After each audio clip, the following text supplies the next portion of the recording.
Hello everyone and welcome to the Chef's Table series. My name is Carol O'Connor, co-host of this educational cooking show. Today we are filming at the Iron Furnace located in Quincy, Massachusetts. The executive chef, JJ Lundgren, will show us how to make a grilled espresso rubbed ribeye. Can't wait to taste that.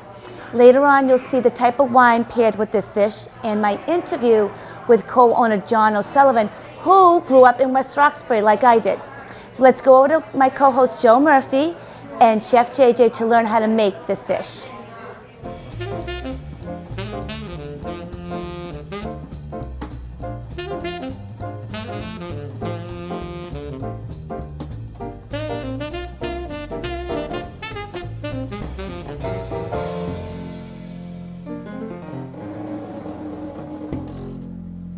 Hi, I'm Chef Joe Murphy, co-founder of the Chef's Table Foundation, and I'm also co-host in the Chef's Table series. And tonight we're very pleased to be in Quincy, and we're at a great restaurant, and we have a great chef. And the Iron Furnace restaurant on Hancock Street. And tonight we're featuring Chef J.J. Lundgren. Yes. Another great Irish name. So, Chef, why don't we talk about, as I said a little before the show is designed to be instructional and informative. And mise en place is a term that you have to use in commercial kitchens, right? Yes, at home as well. Great, and that's what we're trying to teach the viewing public. Mise en place means everything in its place. And in cooking, you don't have to have it scaled the way you do with baking necessarily, but at least have all your ingredients right there. And this is mise en place. So you're making a espresso Rubbed ribeye. Ribeye, sounds great. And what are you doing for side dishes? With it is fingerling potato, balsamic cipollini onions, sauteed mushrooms, and spinach. Wow. So what do you have for your ingredients? God, there's 1, 2, 3, 4, 16, 19, over 20 ingredients. It looks complicated, but it's really not. Okay. Cipollini onions can be hard to find. You can substitute Spanish onion or shallot. Here we have whole grain mustard, heavy cream, and demi-glaze. That's for the sauce we're actually going to make. And the demi-glaze is a veal stock that's been reduced down to where it becomes almost gelatinous. Yes. Okay. And then what else do you have there? Different mushrooms I see you using? Yeah, I mean, at the restaurant we use wild mushrooms. We use a mix of mushrooms. It would be like chanterelle or oyster mushrooms. Great. Here for this demonstration, because at home what's available at a supermarket would be something like a portobello, something like a white mushroom, something like a shiitake mushroom. Right. You get good flavor from that. Right. And what do you have over here? That's the cipollini onion. Oh, great. Okay. And I see you have chives, rosemary, what's this, parsley? That's fresh thyme. Oh, fresh thyme. Oh, I love that. Okay, great. So you're going to rub this, correct? Yes. And what are the methods of cooking that you would use this for? I mean, I'm gonna grill it because that's what we do at the restaurant. At home, you could pan sear it. Right. You could even broil it in a very hot oven at like 500 degrees on the top rack. There's many options. Yeah. So what you're looking for is to get some caramelization, I guess. With to toast the espresso because it's essentially ground coffee beans, right? I mix it with a barbecue rub that has paprika and garlic powder and oregano and things like that in it. So you really want it to grill or char a bit to bring that flavor out. Okay, and I'm leading up to a question I want to ask you. Do you put any brown sugar in that rub, or So regular granular yeah, sugar? I do actually I put white sugar because I just want sweetness without adding more flavor. Right, Because I want the espresso to shine through. okay. And the espresso is quite bitter actually, so you do need some sugar in To there. balance it. Yes. And that's a good point. Chef just gave you a tip. You know, a lot of cooking is balance. If you go into an Asian kitchen, everything is about balance. You know, they do a sour, they do a sweet, and but that's not just Chinese cooking. You find it in many cuisines. So my last question is this. If you pan sear this, okay, Yeah. or you grill it, do you finish it in the oven? No, with steak at home, I almost never. Okay, I get a good sear in a hot pan, medium heat, flip it, continue the heat, shut it off, let it rest.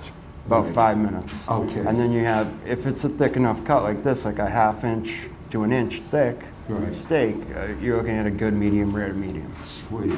Okay, now, I did have another question about that. You know, when you're developing that caramelization, should people be moving that meat around while it's cooking or searing? You don't really have to, no. Okay. I think Because- the less movement, the better. Right, And there is this kind of thing where you want to, you Right, know, yeah. and you gotta kind of pull back and just Right. let it do its thing. yeah, you know, when I was in culinary school, Douglas, Chris Douglas, Yes. he was an instructor and he was sauteing mushrooms and he wanted us to do it a certain way.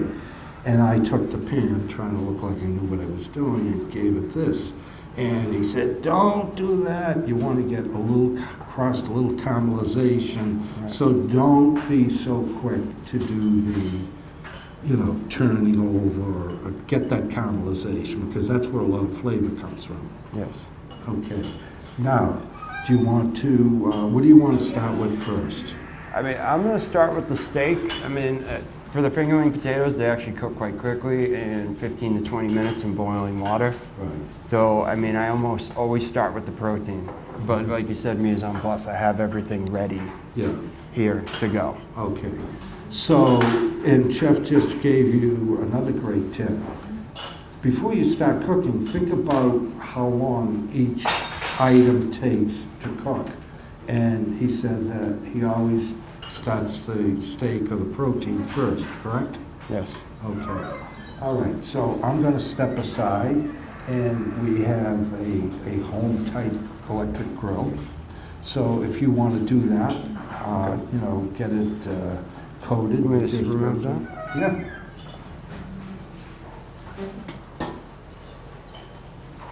Yep, yeah, the old Teflon hands. Okay. So, here I have the espresso rub. Now, do you put that on liberally, or? Very liberally. Yeah. There's some will fall off. Now, I mean, with this, I always season a steak. I do like it simple with salt and pepper. Right. And we always have that option here at the restaurant. That if you don't like the idea of this, we can do salt and pepper. Right. Which is great. But I have salt and pepper already in this rub. Excellent.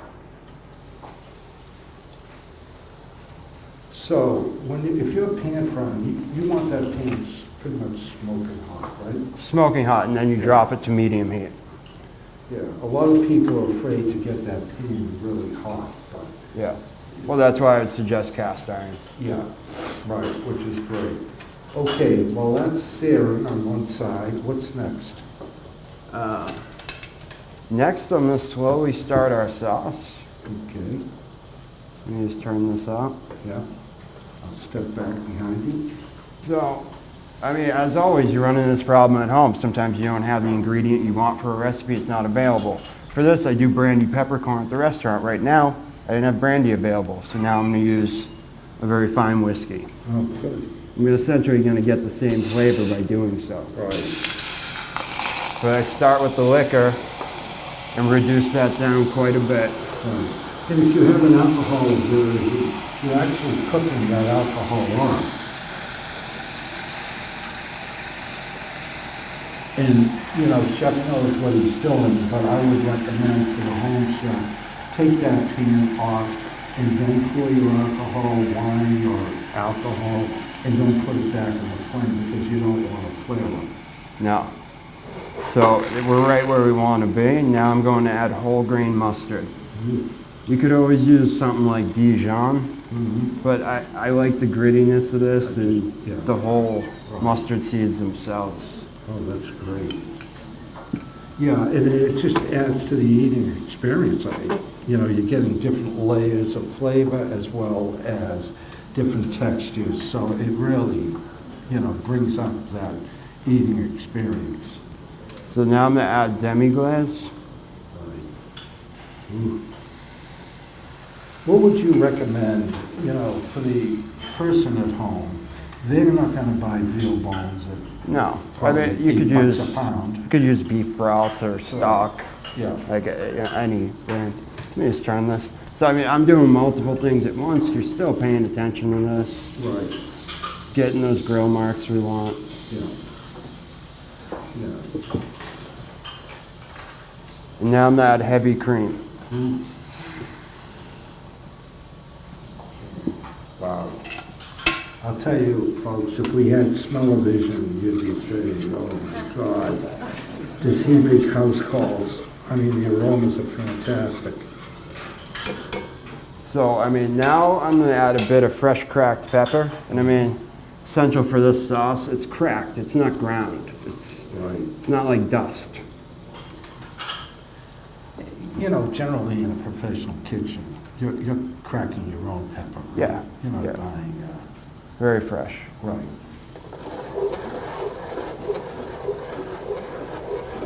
I don't know, we always have a live audience, and I don't know if these aromas are starting to permeate the air, so it's great. All right, so, while the sauce is reducing, Right. and I think that's what you're doing, right? Yeah. You're gonna reduce it. Try to bring it all together and slowly simmer it. Okay, so what would be next? So, I mean, the thing with the side, it's all put together. It's kind of this mishmash of things all put together. So Okay. here I have the fingerling potatoes, Right. the mushrooms, and cipollini onions. Okay. I mean, another thing I want to do. Do you want to turn that up a little, or is that? Yeah, I think so. That's good. Okay, great. So for the cipollini onions, Yeah. Now, you poach these, is that correct? I do. Yeah, I mean, I'd say more braise. Okay. Would you explain the difference between poaching and braising? And I actually... Well, I mean, poaching is a shallow liquid. Braising is submerged and cooked very slowly, like a pot roast almost, Right, or right. short rib.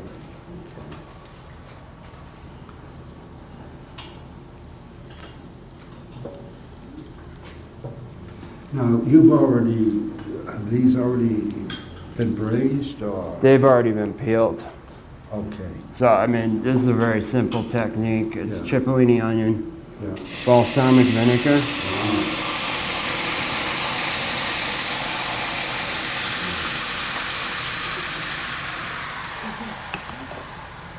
You know, we were talking earlier before the guest arrived, and we had another well-known chef, and he had his fingerling potatoes, and he poached them in olive oil, Yes. which is an unusual but really tasty technique. So I just added a bit of sugar, and that's really all there is to this. Now, how long would you have to cook something like that? Like 20 to 30 minutes. Till they're tender? Yeah. I Okay. mean, So as this cooks down, it's going to get syrupy? yeah. Okay. And you'd save that. I mean, that's what I do. I use that balsamic again because now it's infused with incredible flavor. Flavors, right. Yeah. So you'd use it on a salad or Almost anything. anything, which is a Yeah. great tip.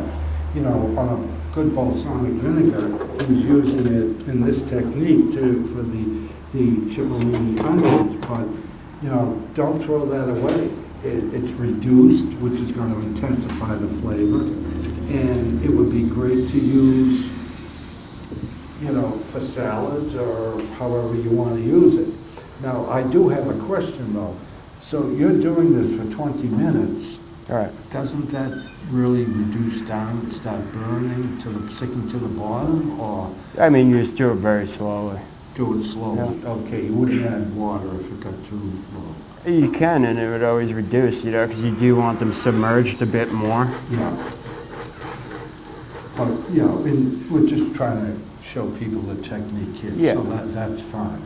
All right, so I see that your steak has some great color and grill marks on one side, and your sauce is reducing, which is getting nice and thick. Right, so I mean, we've seen how this sauce is made. I'm gonna go ahead and remove this sauce so I can use this pan again. Okay. Oh my God, it smells absolutely wonderful. And if are people moving towards us to get a bite of this? They're not coming at us, are they? I don't think so. Okay. Now, see, here, I had asked the chef, you know, about watching this, and this is reducing fairly quickly. So if you're going to use, which has quite a bit of sugar, balsamic vinegar in it anyways, but that's cooking down very quickly. So if you're home cooking this, keep an eye on it so that it doesn't burn out on you. Okay, so now what are we going to do? I get this pan hot and add a bit of oil, olive oil. Okay. Is this for mushrooms? or- This is for the mushrooms. Great. And I'm gonna wait a moment for them to get hot here in the pan. Right. You know, a fellow that does, we have multiple segments on the show, and we have a really top chef that does our chef's tip of the week. And a lot of people, they love melted butter on mushrooms. So what they do is they throw the mushrooms in the pan with the melted butter. And that's not a good idea. And I thought it was a great tip, so I'm going to just mention it now. Use a canola oil, or if you don't mind the expense, use olive oil. Just have to watch it has a very low heat tolerance, so finish it with the butter when the mushrooms are done, because the butter will burn in your pan and not add to the finished mushroom. Is that how you do it, or? Yeah, I do like to finish with butter. I like to finish with a splash of vinegar as well, and you could always use that vinegar. Really? The balance, like you're saying Sure. about the Yeah. Asian, Chinese cooking. Right, right. Now, is this okay, or? I mean, that's right where we want it. Okay, so I'm going to turn this off if that's all right with you. Yeah, Do you want that's to fine keep with me. going? No, you can turn it off. Okay. Let me go ahead and turn that steak though. Oh, yeah. So you're getting almost like a checkerboard grill mark by doing that. I am, yeah, classic marks. Great, great. Boy, it's got great caramelization. I'm guessing it's because of your rub and the espresso. Yeah. Great. Okay, now, this is pretty hot. It's smoking. Is that too hot, or do you want? No, it's nearly perfect. Okay, great. Turn it down a bit. Yeah. Okay, so. Now I'm gonna add a bit of mushrooms.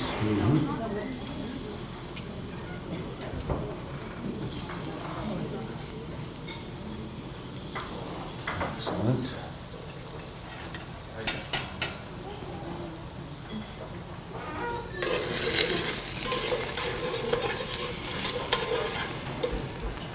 And here I have fingerling potato. So you cut them on the horizontal. Yep, split them right in half. Yeah.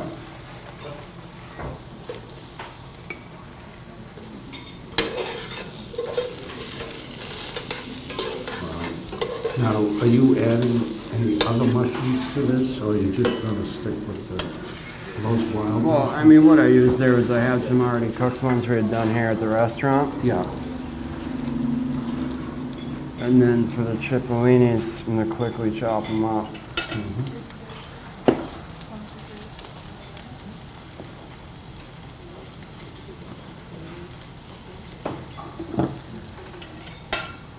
You know, just looking at your beautiful knives, I always, every once in a while, I'll talk about this on the show.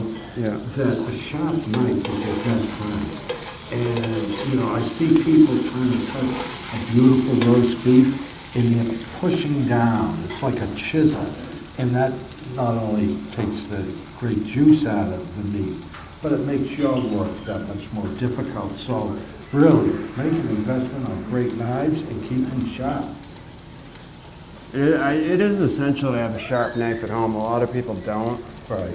And it's something you can do that few people know about, and even with garden tools, is you can bring it to a local hardware store and they'll actually sharpen your knives for you. And no kidding. Yeah, for like $5 or less a knife. Yeah. I bought one of these Chef's Choice electric sharpeners. I think it's Chef's Choice. It was expensive. It was a couple $100, but boy, it does a great job. So the last thing we're gonna do here right now, we have the mushrooms, the fingerling potatoes, and the cipollinis, is add some baby spinach. Oh, nice. Now, when do you use the thyme as well as the spinach in this particular? Well, I do. I like to add it to the sauce.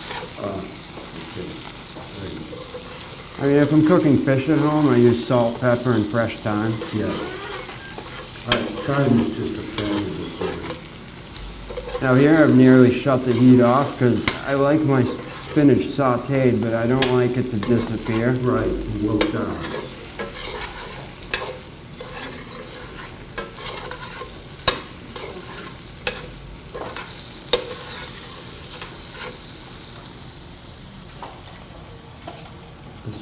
It smells absolutely fantastic. Now, you notice the chef took the steak off of the grill, and he's doing what every chef will recommend. Let that rest for 4 or 5 minutes, because if you cut into it, all the juice is going to run out of it. And you want that to constitute back into the meat. Is that correct? Yeah, you don't want all that juice to run out. Right. Well, we have a few minutes, so I know you've worked in some really top restaurants in Boston as I well. have, thank you. Yeah, why don't you tell us some of the places you've chefed in? Well, I mean, you know, my first chef gig where someone gave me a shot at being a sous chef was B&G Oysters. Okay. That was Barbara Lynch's restaurant. Okay, wow. Very good. Which was a big break for me. That broke my career. Right. I had already been cooking for some time before that. Yeah. Yeah, before that I was working for Michael Schlau Right. and Jeremy Swall at what was Great Bay, Yeah. which some people remember, some don't. Right. It's now Island Creek Oyster Bar. Oh, okay. That's the old Via Mata, where Via Mata was. No, it's on Com Ave in the Hotel Commonwealth. Oh, okay. Right. And then you also worked in Cambridge.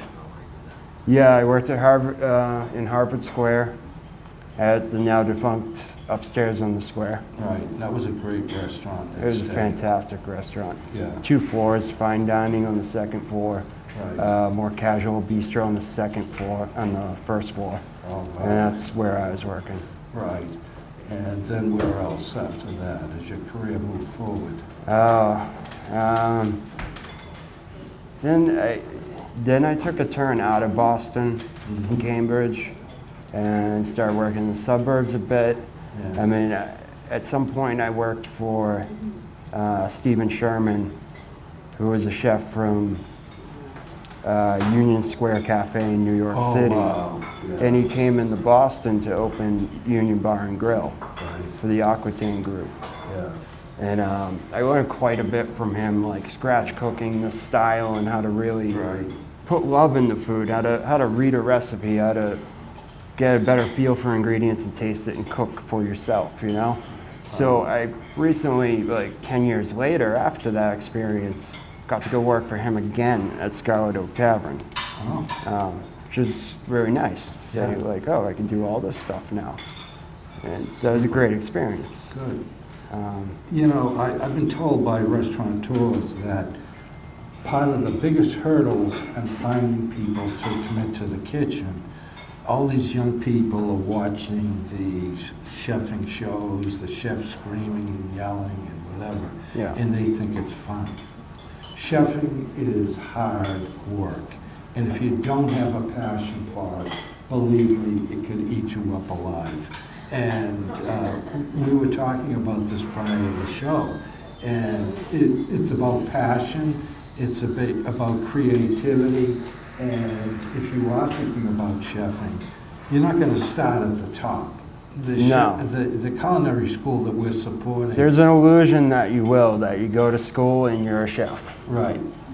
It doesn't work like that. You got to get in the field and do it and really dedicate yourself to it. You're looking at, 12-hour days plus. Sure. And you, like you said, you have to have a passion for that. Right, right. And that comes to hospitality and showing people a good time and Right. making them feel good. It's not about you. Right. It's not a selfish business. Right, right, which is important. And but this fellow I was talking to owns 4 or 5 restaurants in Boston, and he said they come in after 5 weeks working 60 hours a week for a base wage, a very low wage. They say, I'm out of here. So if you do have that passion, and it is, culinary arts, in my opinion, it's a very creative process. But you have to work through the different stations. You're going to start off prepping, line cook, and garde manger, hopefully sous chef. Yeah, it's very gratifying. I think very few people can say Yeah, they go to work every day and love what they do. right. I can say that. I always have. Oh, which is great. So that means you're an animal? No, I'm not an animal. No, it's easy. But this is not an easy job, and that's the point I'm trying to make. It takes a real commitment, and if you do have that, you'll nothing be more rewarding, because now the restaurant scene's exploded. It's no longer you have to go into Boston or Providence, Bedford Hill. No. The suburbs are just They're exploding. Great chefs such as yourself, but you've been, worked at some top restaurants, had some great teachers, Yeah. as well as you went to culinary school. I mean, my view on it is you get to work for these chefs and you get the experience of where they came from.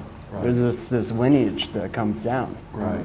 I worked at a restaurant in Waltham and I got to work for chefs from Rhode Island, Connecticut, Yeah. Massachusetts, New Hampshire, Right. all coming through the doors, and I get all their experience. Right. So if you're willing to put yourself out there and share, Yeah. it's going to come back to you. Sure. One thing. You don't hold back. Right. One thing that I, have thought about is, the concept of, you need to go through those stations so you understand.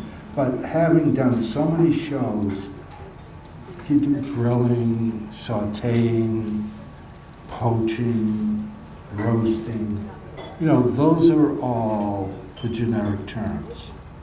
But each chef has a little bit different technique that's unique to them. And that's where the creativity comes in. At least that's been my experience in meeting a lot of chefs. So anyways, do you have a plate? We'd love to plate this dish. I don't actually have a plate with me, no. Okay, we can get one out of the kitchen. So this has been a great experience, and I got to tell you, I said this right in the onset, that the aromas and everything were great. And there's Big Sam. Okay, let's see how you plate this. And plating is important as well. If you want to make a statement and have company over, you want to be able to learn how to plate properly. So I go right for the center of the plate. Okay. Now, currently, I heard that you did a crab-crusted cod that was fabulous. Is I that actually did jumbo lump crab, butter, and crackers. I mean, very New England, classic, yeah. but tasty. Oh, I'm sure. Now, is that on your menu or? No, this is something we run for a special, Oh, wow. to really showcase fish. Right, right. Now I'm gonna place the ribeye on top, because that's the star of the dish, really. Right. That's right. what we want to see and know Yeah. what this dish is about. Uh-huh. And lastly, the sauce. Oh, I can't wait to taste that sauce. It looks fabulous. And that's it. Oh, this is fabulous. Well, thank you, Chef. You did a great job. And really appreciate it. And just in closing, we support homeless U.S. veterans that are in transition and also young adults. But in particular, if you have a family member, a good friend, either served past, present, or planning on going in, be grateful, because we are grateful for the commitment that our veterans have given us. So remember Chef's Table Foundation, and we love to support veterans. So thank you, and have a great meal. Iron Furnace, yeah.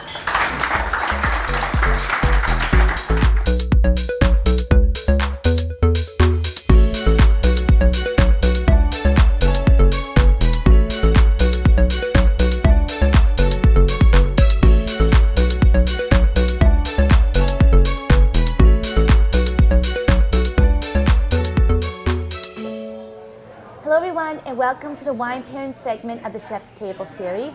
I am here with my new friend from the Iron Furnace, Samuel Hess. Sam, thanks for being on the show with me today. Thank you, Carol. Excited. So tell me what type of wine you paired with Chef JJ's espresso grilled ribeye. That's in front of us. It's a big Well, piece. I chose Rongo Dongo. Okay, that's the name? Rongo Dongo. Rongo Dongo. It's a fun name because you can't go wrong with Rongo Dongo. Oh, good. So it's from Jamaica, Spain, so that makes it a Spanish red. It's a Okay. very ripe Spanish red comparative to most. Okay. Now, it does have accents of cherries, raisins, as well as oak. So the cherries and Oh. raisins accompany the espresso part of the rub for Yep. that chef chose. The oak as well, because the oak goes well with the meat cuts that he chose as well. And then at the very end, you have a real hint of white pepper, and that definitely Oh. complements the black peppercorn sauce that Right. Chef chose. Oh, let's try it Yeah, then. most definitely. Wow, there's a lot going on in there. Oh, yeah. So, I mean, definitely with all your meat, most people like to accompany with a red, so we just went simple. Yeah. And like I said, you can't go wrong with Wongo. Yeah, you want to keep it simple because there's a lot of ingredients in this, especially the rubbed Yes, most definitely. espresso rub coffee. And you don't want to go too crazy sweet, and that's why I said we mostly deal with the right, just so nothing gets too crazy in your palate. Oh, okay, that's Well, good. Carol, All right, love. give it a little air. Yep, chain. Swirl, swirl, swirl. Oh, definitely cherry. Definitely can smell that.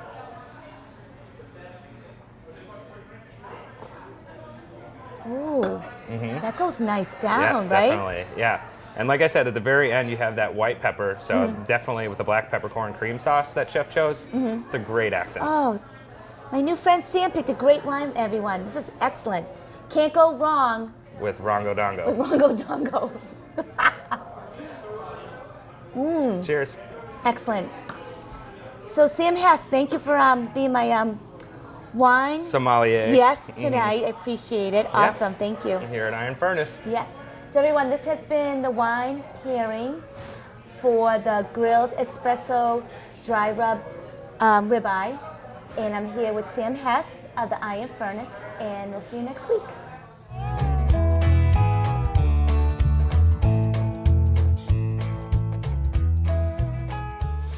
Hello Hello everyone and welcome to the Founder Table Tip on the Chef's Table series. My name is Carol O'Connor. I am here with Steve Verrill. He is the co-owner of Verrill Farm. He is the farmer's farmer, and today Carol's a farmer with the hat to match with my good friend Beautiful. Steve. So Steve, we're in your facility here inside and we're talking about squash and about how they are maintained and grown and how you take care of them and then ship them off to all the various restaurants, as well as you have a CSA here. Right. Well, this is our packing area where we wash and pack all the produce before we send it to various marketing channels. We're bringing some squash in now that is just coming in full season now. We have Kousa and green zucchini down there, some yellow straight neck, and These are big. they grow fast. I'm sure they do. I would take a crate right now if I could. And these are all from, These are all from the field down the street. wow, they're beautiful, Steve. We plant them in raised beds with the plastic and drip irrigation, so we're able to keep the growth nicely, even this very dry weather we're having. Yeah, it's very hot this season. Tell me about the irrigation system. Well, we can look at that more later, but Okay. we have a lot of drip irrigation where we put a little drip line under a plastic covered bed, so that holds the moisture in, and we can turn the drip on for several hours, once or twice a week, depending on the weather. Right. We have sensors also we can look at that help us determine when we need more water. Right. And it's a very efficient system. It keeps the evaporation to a minimum. We don't have to water between the beds. We just water the bed Right. itself. So Oh, perfect. uses much less. Now next, we're coming over here to my friend. Yeah. And There's this is Donovan. Donovan. Yeah. So he's cleaning up the radishes, Right. correct? You're getting those ready for the CSA tomorrow. Perfect. Yeah, you have the CSAs on Thursdays here Yeah, at Verrill yeah. Farm. And also, we were just talking about how the crates, a lot of deliveries, or they pick up the restaurants. You provide that as well? Yeah, we do three different marketing channels primarily. The first one is our farm stand. They get Right. first crack at things. Oh, that's good. And then we sell to a number of Greater Boston and Concord restaurants. Oh, wow. And we do the CSA every Thursday, which will see the amount of product that goes through that. We have 250 people pick up Oh, wow. Thursday afternoon. And what does a CSA stand for again? That is Community Supported Agriculture. Oh, okay. It's been quite a popular concept in this area with a lot of farms. The idea is that the customer pays up front in the winter or the spring for 20 weeks of pickup of produce. And that gives the farmer money to buy seed and get off the ground in the spring. And then the customer can come in every week and get a package of produce from the farm. And in our case, we allow 21 weeks to pick up 20 baskets. So if they go on vacation for a week, they don't Right. miss out. Perfect. That's good. All right. So everyone, this has been the Founder Table Tip with Steve Verrill at Verrill Farm, talking about CSA, these beautiful squash, and all the different vegetables. So we'll see you next time. Next time we're going to talk about irrigation on our Founder Table Tip.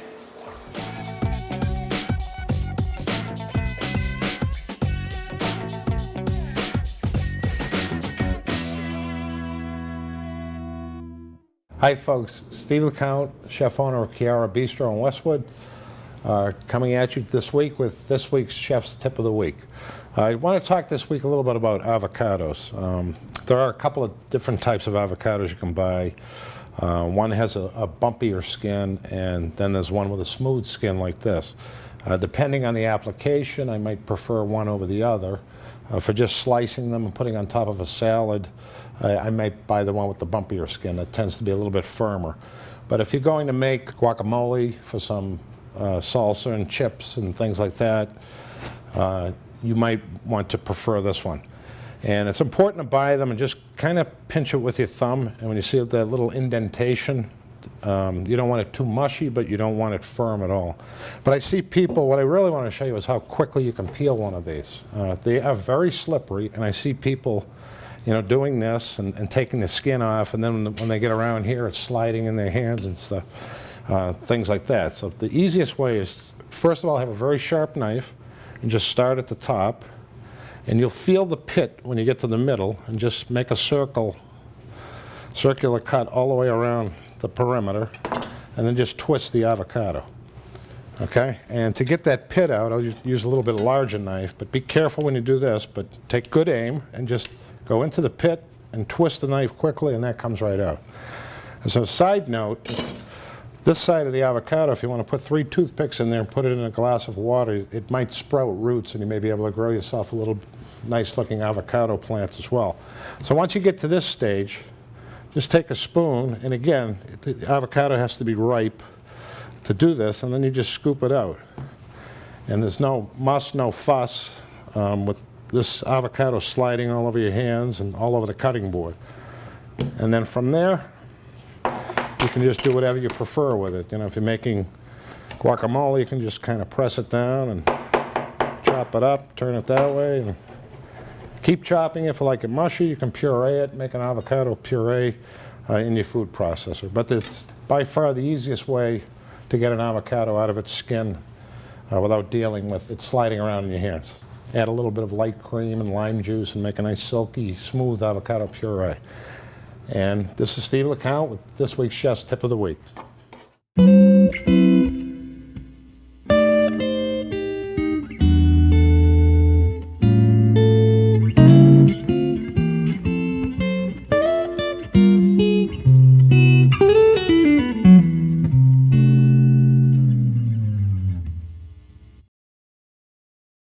Hi everyone, and welcome to the coffee segment on the Chef's Table series. My name is Carol O'Connor, and we are here at Recreo Coffee and Roastery in West Roxbury. And I am here with owners Hector and Miriam Morales, and we're going to talk about beans. I didn't know there's so many different beans, and they're all different blends, different shades of them. Yeah, well, these are actually roasted. And so they're not blends, because remember, they're single origin. Oh, that's right. Yeah. So you learn everything. Yeah. But, you know, this is the different roast that we do here at Recreo. We start with the green bean that you saw with our roasting. And it always starts green like this. This is what we bring from the farm. They're hard and they're smaller. As we roast them, we roast in 3 different roasts. We roast a light roast, a medium roast, and a bold roast. And as you can tell, the different shades, there are different temperatures that go into there and different timing that go into that. And the last one we have here is our decaffeinated. And one thing we do here at Recreo is we don't do the traditional decaffeination, which is through a bleach to take out the caffeine. We send it to Swiss Water Company in Canada. And what they do with the Swiss water is they decaffeinate the coffee with water only. So there's no chemicals added. They put them in big pools of water for 12 hours, and they extract the caffeine through that filtration. But so you can tell, we roast our decaffeinated in a bold roast. But you can see the different shades. Yes. I don't know if you know, but the lighter the coffee, the more caffeine it has.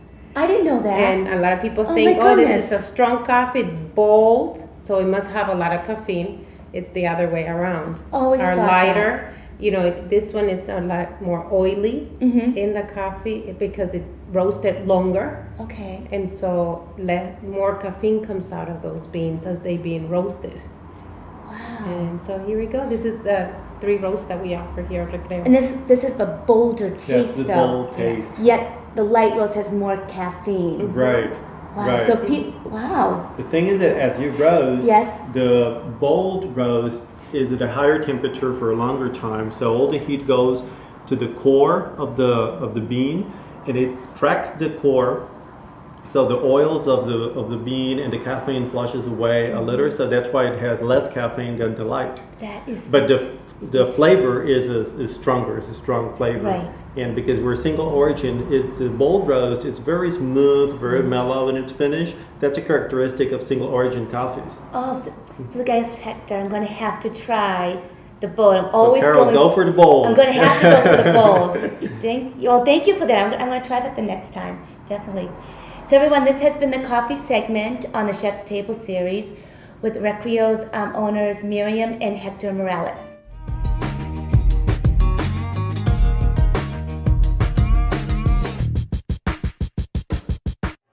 Hello everyone and welcome to the interview segment of the Chef's Table series. My name is Carol O'Connor. I am here with co-owner John O'Sullivan. His wife Sharon also owns this beautiful restaurant, the Iron Furnace in Quincy. And everyone, John and I both grew up in West Roxbury. So he's a Westie boy and I'm a Westie girl. So John, thank you so much for hosting us, our television show here at the Iron Furnace. So tell me how you got started in the restaurant scene and all that. So Sharon and I, Yep, my wife and I both worked in the restaurant business all through our 20s yep. and 30s. And then we came to this dream of owning our own restaurant. So it's been kind of a long journey. We owned a restaurant in Mission Hill for 9 years. Oh, that's right, yep. And we did Wow. a nice little job with that, but the place was small. So we got an opportunity to buy what used to be the stadium in Oh, Quincy yeah, yeah, Center, yeah. which Yep. is now where we are now, the Iron Furnace. So Sharon and I always knew that we would want a concept like this. Good food, nice craft beers, a nice function space. So when we got the opportunity, we saw this, we got the opportunity to buy it, we went for it, and we're pleasantly surprised at how well it's working out. Now, how long have you been here? With We've been Stadium here- in Iron Furnace? We bought it when it was the stadium a year ago, August. Oh, you new? So, yeah, this is going on our second, Wow. probably our second year. So it's very good. And we changed the concept a year ago, Labor Day. So we bought it in January, ran it as a stadium for 9 months, Yep. became the Iron Furnace, and we've been the Iron Furnace a little over a year now. Now, tell me about the name Iron Furnace. How'd you come up with that name? It's a very unique name. Well, we were, you want to have something that's, can tie you to the city of Quincy, and everything's the president's. Right. There's the president's, there's the water, there's this, there's that. So one day I was on the computer and we were thinking of names, and I actually Googled interesting things of Quincy, and the first blast iron furnace was made in Quincy. Oh, There is actually a site in Quincy that holds the first iron furnace that was ever made, that is so interesting. which is about a mile from here. Wow. So that's how we came up with Appropriate. that. Yeah, and it worked out well. Yeah, always going back to history. Yeah. That's perfect. Now tell me about the cuisine here, and you have a new chef that was just showing us how to cook the ribeye here. We have J.J. Lundgren, who he's just a phenomenal Yeah. chef. He cares a lot about his food. He's got a real passion for food. He's got, to use the word eclectic, I guess, yeah. a nice menu Yeah. that's not overpriced. You get a lot of restaurants Perfect. that open up and they want to be Boston, Yeah. and we want to be Quincy. We want to be neighborhood. We want a family that can come in and sit down and eat, Right. and not have to Break the bank. break the bank Yeah. to come in and eat. So you can come down here, the family floor, have a nice craft beer, a nice glass of wine. The kids can have a nice pizza, and the Right. father can have a ribeye. Yep. So that's affordable. We really, trying to achieve that goal. That's good. Now name me some of the items that like signature dishes here. Well, what JJ does is, Yeah. I know what he does is he does a lot of specials. Like Yeah.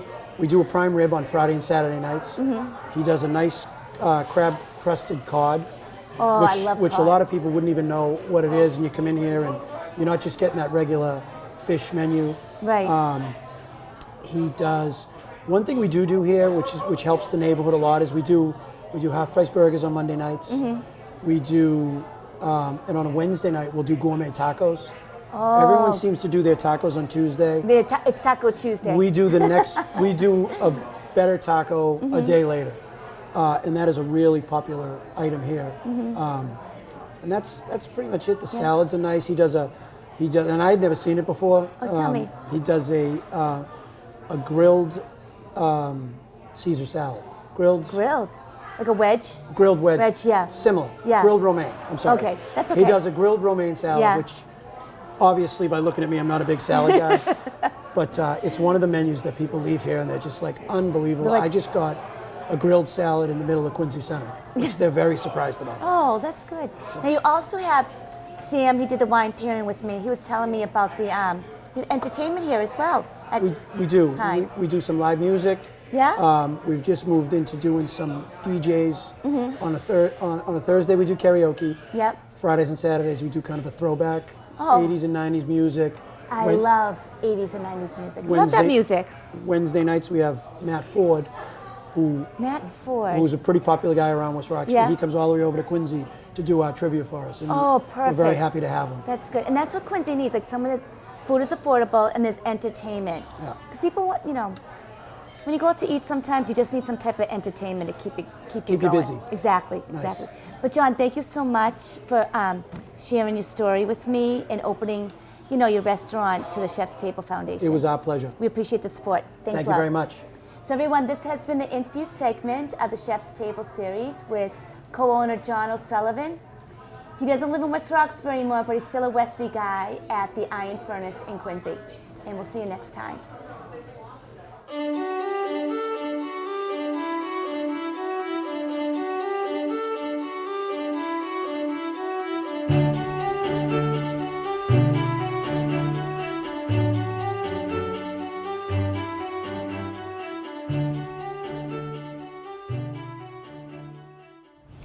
Boo! Everyone, guess where we are? We are in Quincy at a cemetery. And look who I brought with me. My friend Kerry Byrne. Hey Carol, how are you? Good, I'm glad you came.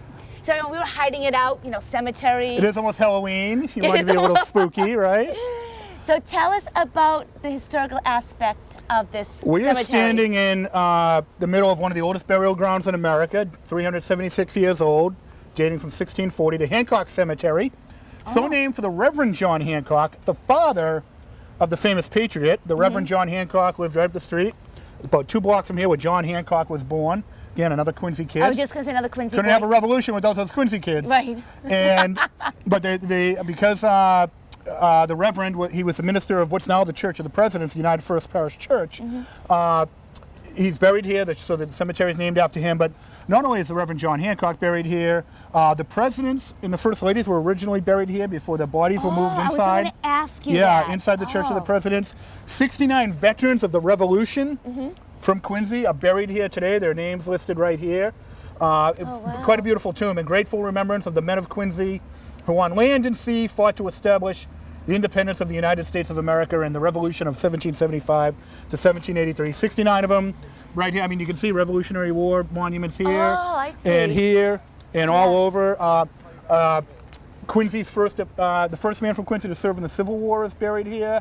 And you'll see some really old, being from 1640, some very old gravestones here. So if you want to do something a little spooky for Halloween Yeah. and very historic, kind of come walk through here and see the winged skull. Oh, the winged skull. The winged Oh. skull. And it's just really a very cool place. And again, Carol, we're right off the red line. And Quincy Center Tea Station's right here. So you have 15 minutes from South Station. That's Right amazing. here. Yeah, and all this incredible history is around you. The Church of the Presidents, Great place right to across live. the street. And we can hear the train going by right now. Exactly, So cool. Thank you so much. So hope everyone liked that little boo for the historical segment of the Chef's Table series. So we'll see you next time.